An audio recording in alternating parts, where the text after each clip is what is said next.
الحمد للہ رب العالمین والصلاة والسلام علی سید الانبیاء والمرسلین اما بعد۔ آج میں ایک اختلافی مسئلہ بیان کر رہا ہوں۔ وہ مسئلہ ہے نماز تراویح۔ اس میں اہل سنت والجماعت علماء دیوبند اور شیعہ حضرات کا اختلاف ہے۔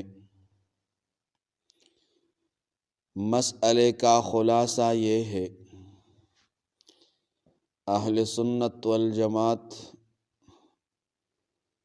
فرماتے ہیں رمضان میں عشاء کے بعد جماعت کے ساتھ تراویح سنت مؤکدہ ہے۔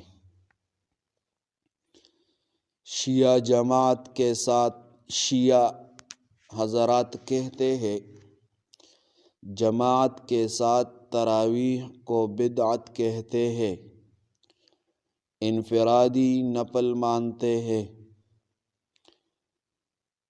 ان دونوں کا اختلاف ہے آپس میں، دونوں کے موقف بیان کریں گے اور دونوں کے دلائل بیان کریں گے۔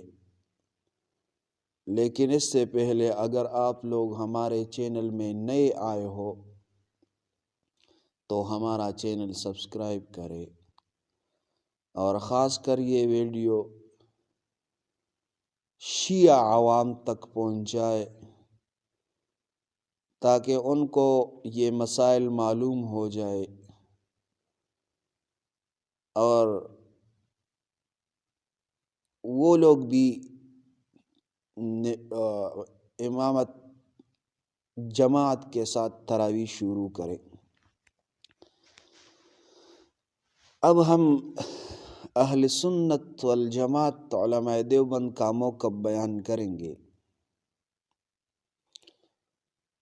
علماء دیوبند کا موقف یہ ہے قیام رمضان میں عشاء کے بعد جماعت کے ساتھ تراویح سنت مؤکدہ ہے۔ اس پر علماء دیوبند کا دلائل بھی موجود ہے۔ دلیل نمبر 1، من قام رمضان ایمانا و احتسابا غفر له ما تقدم من ذنبه۔ جو شخص رمضان میں ایمان اور ثواب کی نیت سے قیام کرے اس کے پچھلے گناہ معاف کر دیے جاتے ہیں۔ یہ حدیث صحیح بخاری میں 37 نمبر ہے اور صحیح مسلم میں 759 نمبر ہے۔ وضاحت یہ ہے کہ قیام رمضان سے مراد تراویح ہے اور اس پر اجماع اہل سنت ہے۔ حدیث عام ہے، جماعت اور انفراد دونوں کو شامل ہے۔ یہ تو پہلا دلیل ہے۔ دوسرا دلیل یہ ہے نبی علیہ السلام کا جماعت سے تراویح پڑھانا۔ حدیث میں آتا ہے صلی رسول اللہ صلی اللہ علیہ وسلم فی المسجد ذات لیلۃ فصلی بصلاته ناس۔ رسول اللہ صلی اللہ علیہ وسلم نے ایک رات مسجد میں نماز پڑھی، لوگوں نے آپ کے ساتھ نماز پڑھی۔ یہ حدیث بھی صحیح بخاری میں ہے 1129 اور صحیح مسلم میں ہے 761 نمبر۔ وضاحت یہ ہے کہ نبی علیہ السلام نے جماعت کے ساتھ تراویح پڑھائی۔ ترک اس لیے کیا کہ فرض نہ ہو جائے، بدعت ہونے کی وجہ سے نہیں، یعنی اس لیے ترک کیا کہ فرض نہ ہو جائے، بدعت ہونے کی وجہ سے ترک نہیں کیا۔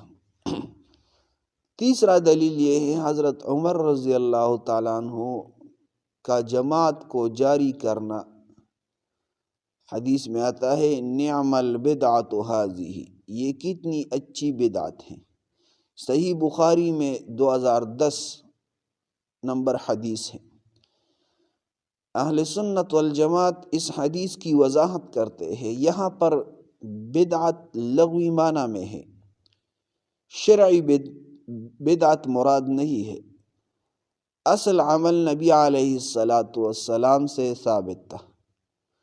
حضرت عمر رضی اللہ تعالیٰ عنہ نے سنت کو زندہ کیا۔ تو اصول یہ ہے جو کام نبی علیہ السلام سے ثابت ہو وہ بدعت نہیں ہو سکتا۔ دلیل نمبر 4، اس پر صحابہ کرام کا اجماع ہے۔ حضرت عمر رضی اللہ عنہ، حضرت عثمان رضی اللہ عنہ اور حضرت علی رضی اللہ عنہ کے دور میں جماعت کے ساتھ تراویح پڑھی گئی، کسی صحابی نے انکار نہیں کیا۔ یہ نقل کیا ہے ابن تیمیہ اور ابن عبد البر۔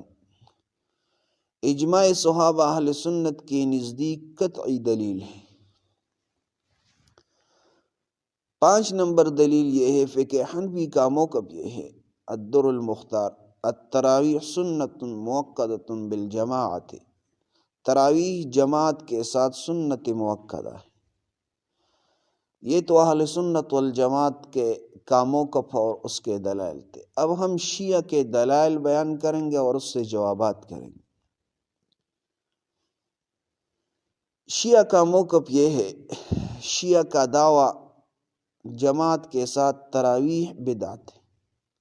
حضرت عمر رضی اللہ عنہ نے شروع کی۔ اس پر دلیل پیش کرتے ہیں، وہ نبی علیہ السلام کا یہ فرمان پیش کرتے ہیں کہ مجھے ڈر ہوا کہ کہیں یہ فرض نہ ہو جائے، مجھے ڈر ہوا کہ یہ فرض نہ ہو جائے۔ یہ شیعہ کا دلیل ہے۔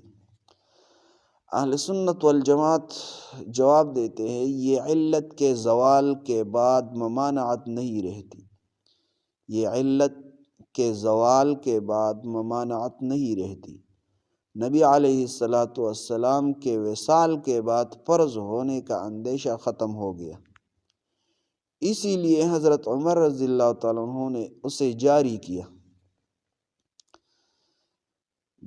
بدعت کی اصل تعریف اہل سنت والجماعت کہتی ہے، امام شافعی رحمہ اللہ، بدعت 2 قسم کی ہے۔ جو سنت کے خلاف ہو اسے گمراہی کہتے ہیں، جو سنت کے مطابق ہو اسے حسنہ کہتے ہیں۔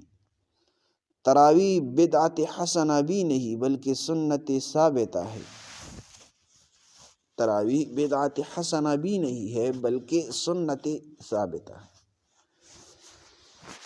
تو خلاصہ یہ ہوا، نتیجہ یہ نکلا کہ تراویح نبی علیہ السلام کی سنت ہے، جماعت صحابہ کے اجماع سے ثابت ہے۔ بدعت کہنا علمی طور پر غلط ہے۔ جس عمل پر نبی علیہ السلام، صحابہ اور امت کا تعامل ہو وہ بدعت نہیں ہو سکتا۔ تو لہٰذا یہ جو ہم نے دلائل پیش کی یہ اس پر دلالت کرتے ہیں کہ تراویح سنت مؤکدہ ہے اور نبی علیہ السلام سے ثابت ہے، اور جماعت صحابہ کے اجماع سے ثابت ہے۔ اسے بدعت کہنا علمی طور پر یہ غلط ہے، کیونکہ جو لوگ نہیں جانتے وہ لوگ اس کو بدعت کہتے ہیں۔ لہٰذا یہ دلائل آپ سن لیں اور خاص کر شیعہ حضرات تک پہنچائے۔ جزاکم اللہ احسن۔